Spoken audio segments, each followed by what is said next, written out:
ասում, եւ ես կարծում եմ, որ որովհետեւ չկրկնվի, պետք է ուժեղ լինենք։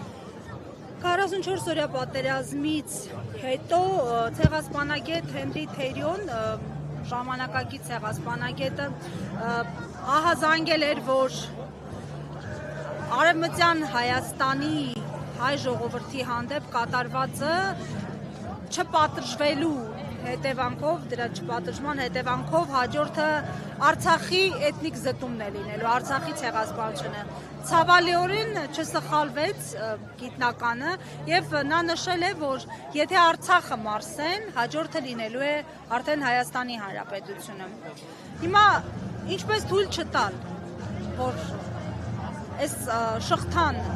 գա եւ հասնի նաեւ Հայաստանի Հանրապետությանը։ Թույլ չտալու համար, ինչպես ասացի, մենք պետք է մեր իրավունքների տեր կանգնենք,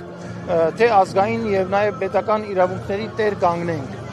Տեր կանգնենք ոչ թե խոսքով, այլ նաեւ մեր գործով եւ ընդհանրապես յուրաքանչյուր հայ պետք է պատկերացնի։ Ուրեմն իհարկե ցեղասպանությունը կրկնվում է, եթե չի պատժվում։ Եվ մենք մեր պահանջով մենք ոչ պատերազմասեր ենք, ոչ էլ ագրեսիայի ինչ-որ հակումներ ունենք, բայց հենց թուրք ժողովուրդը պետք է ինքը ընդունի, որ իր նախորդ ծերունդը ցեղասպանություն է գործել։ Չեն ընդունում, հիմա էլ իշխանություններն ասում են խաղաղության օրակարգեր ունենք։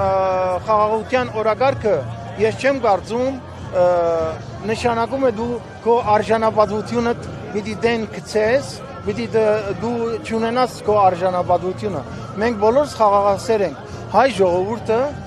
բոլորը գիտեն, մենք երբեք զավթող չենք եղել, մենք երբեք պատերազմ հրահրող չենք եղել, մենք հարձակվող չենք եղել, միշտ էլ պաշտպանվել ենք։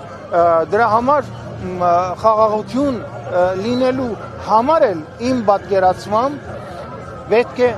թուրք ժողովուրդը ընդունի, որ իր նախորդները ցեղասպանություն են գործել հայերի հանդեպ։ Եվ դա իրականություն է, թուրքն էլ է ճանաչում դա, բայց չեն բարձրաձայնում։ Դրա համար ես ասում եմ,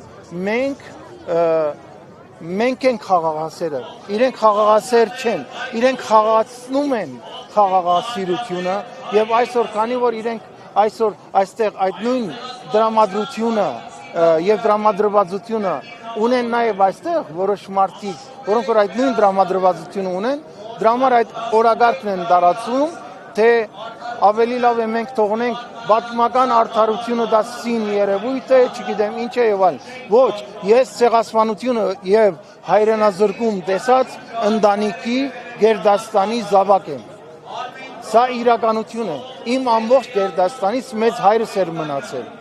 Բայց դա իրականություն չէ, ինչի մասին է խոսքը։ Դրա համար ես ասում եմ, սիրելի ժողովուրդ, մենք պետք է տեր կանգնենք մեր ազգային եւ պետական իրավունքներին։